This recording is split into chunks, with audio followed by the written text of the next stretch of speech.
அஸ்ஸலாமு அலைக்கும் வரஹ்மத்துல்லாஹி வபரகாத்துஹு.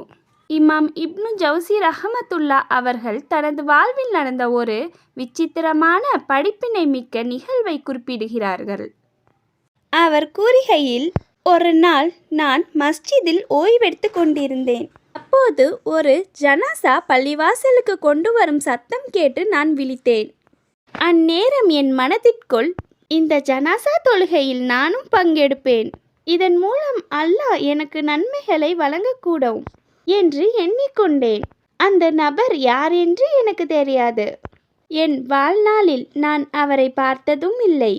இருப்பினும் நன்மையை எதிர்பார்த்து அந்த நபர் மீது கொண்ட கருணையினாலும் நான் அந்த ஜனாசா தொழுகையில் பங்கேற்றேன். தொழுகை முடிந்ததும் அந்த ஜனாசாவை நல்லடக்கம் செய்யும் வரை அவர்களுடைய செல்ல விரும்பினேன். அடக்கஸ்தலம் வரை சென்று அமைதியாக அடக்க பணிகளிலும் உதவி செய்தேன். மக்கள் அனைவரும் கலைந்து சென்ற பிறகு அந்த மன்னருக்கு அருகில் நான் மட்டும் தனியாக நின்றிருந்தேன்.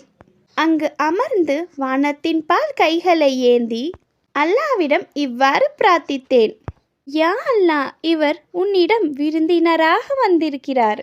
இவர் எனக்கு அறிமுகம் இல்லாதவர்தான்.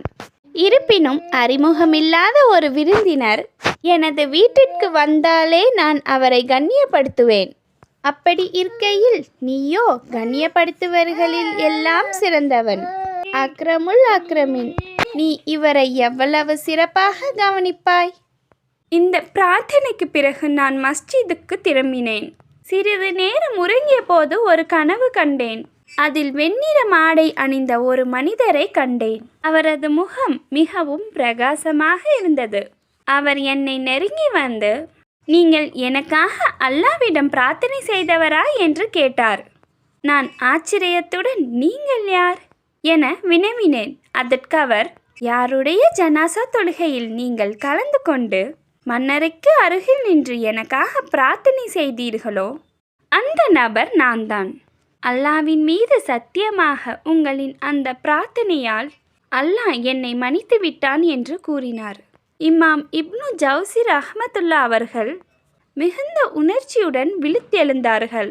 தாம் அறியாத ஒருவருக்காக தூய எண்ணத்துடன் செய்யப்படும் ஒரு சிறிய பிரார்த்தனையையும் அங்கு அல்லாஹ் ஏற்றுக்கொள்கிறான் என்று அங்கு அவர் ஆழமாக உணர்ந்தார். இதில் உள்ள படிப்பினை என்னவென்றால், ஒருவர் இல்லாத இடத்தில் அவருக்காக செய்யப்படும் பிரார்த்தனைக்கு வானவர்கள் ஆமீன் கூறுகிறார்கள். அது மிக விரைவில் அங்கீகரிக்கப்படுகின்றது. எவரையும் குறைத்து மதிப்பிடாதீர்கள். நீங்கள் காட்டும் ஒரு